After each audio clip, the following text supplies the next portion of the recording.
buti nga niyo at nagainit-init na ulit din sa amin. Gawa ng 2 buwan din palaging umulan na ng umulan. Ay hindi na makalabas, hindi na makapag-date. Ay, charot. Mga 30 minutes so siguro mga kamangyan yung nilakad namin bago talaga kami makarating. Areho yung kubo na lagi namin inatuluyan tuwing kami ay nagahuli din. Ang una namin ginawa mga kamangyan, hinanda na muna namin yung mga pamain doon sa alimango. Tapos dyan sa parang pisnit na itim na yan, dyan nalagay yung mga pamain. Bale, pangalawang beses ko na aring manguha ng alimango mga kamangyan. At talagang hindi naman talaga madaling manghuli. Ayan, baligar niyo ang itsura mga kamangyan kapag nabuhol na yung sa pamain. Areho yung agamitin namin sa paghuhuli ng alimango mga kamangyan at ang tawag ho din sa amin ay panak. Ayan, bale, pasok lang ho yung parang pinakatali doon sa pamain diyan, siya kaabulin. Aba, pag pumasok din ang alimango ay talagay walang kawal. Ayan, kaya ano ang magiging itsura at dahil nga niyo mabigat ay di binalik ko na rin kay kuya. Kapag maghuli ho pala ng alimango, kailangan low tide o mababa yung tubig. Kaya dapat ho medyo maaga talaga gawa ng mga patanghali na taas na yung tubig niyan. Ayan, diyan ho naghanap-hanap na kami kung saan pwedeng ilagay yung panak para sure naman na may mahuli. Pagkakita ho namin mga kamangyan ng butas na ganyan at saka yung pinagngat-ngatan na shell ng luka, ay di nilagay ho agad namin yung panak dahil sure na nandun yung alimango sa butas na yun nagatago. Pag tumaas yung tubig na yan, malabas diyan yung alimango tapos maaamoy niya yung pain tapos masuot yan doon. O, ay di huli. Marami ho man din nagtatanong sa akin, bakit daw ako'y tuwan-tuwang maglulusong sa mga putikan, ganyan. O ako baga daw ay hindi nadidira. Aba, hindi naman ng mga kamangyan. Gawa ng pagnahugasan naman yan ng tubig,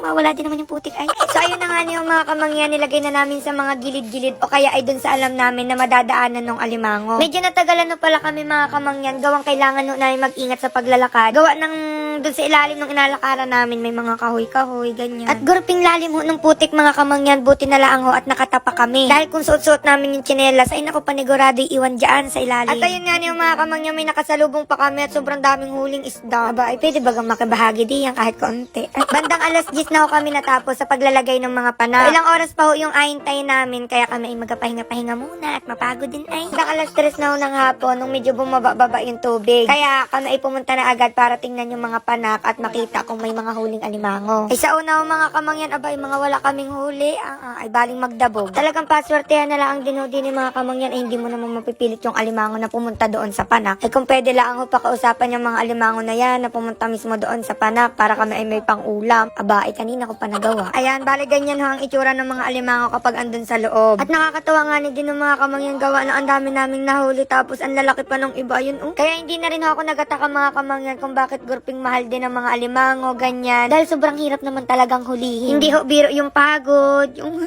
hirap. Hindi, seryoso, hindi biro talaga yung hirap, yung pagod.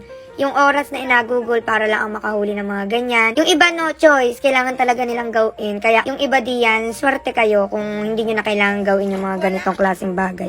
Dahil nga ni buhay pa yung mga alimango mga kamangyan at mahirap linisan, kailangan nung muna namin pakuluan sa tubig. Bali ho yung tubig na ginamit din ng mga kamangyan ay galing lang sa balon. Ang luto lang ho na gawin ko din ng mga kamangyan ay garlic butter crabs. Laka. Pagkatapos nga ni mapakuluan at matagtag yung tali mga kamangyan, ayan gaya na yung itsura ng alimango. Gurpin dali lang ho na rin luto na agawin ko. Gawa na ako'y gutom na rin. Siyempre, inuna ko ho yung butter at saka ko ho sinunod yung bawang. So, depende na lang sa inyo kung gusto niyo ay madami o kaunti. Sinunod ko na ho yung oyster sauce at saka yung sili para kumapit-kapit naman yung anghang. At siyempre ho, nilagyan ko rin ng asukal para naman mag-balance yung lasa. At saka ko na ho sinunod rin mga malulusog na alimango. Kadami naman pala na rin. Hindi magkasya sa tulyasi. Hinalo-halo ko lang ho mga kamangyan para naman kumapit yung lasa doon sa crab.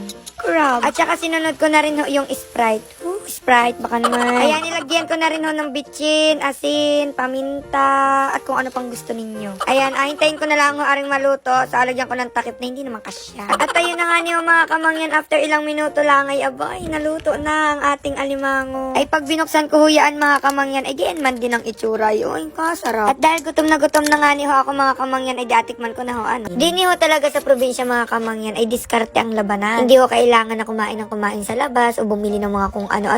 Basta kapag marami ka ditong tanim, madami ka dining alaga, aba, ikay panarong panalo. Minsan nga niyo ako'y nagataka mga kamangyan, talagang nakakaanga din yung kalikasan natin. Araw-araw tayong nakain, araw-araw may mga nanguhuli ng isda, pero hindi naman nauubos yung laman ng dagat. Panay din ang bunga ng mga gulay at prutas kung saan-saan. Kaya kailangan ho natin talaga ingatan din at pag yan ay naubos, naku, delikado. Tayo din ang kawawa niyan, ano. Ay siya, ay kumuha na rin ho kayo ng kanin diyan mga kamangyan at ako'y saluhan nyo din. Wag na mahiya, gusto pa asubuan ay.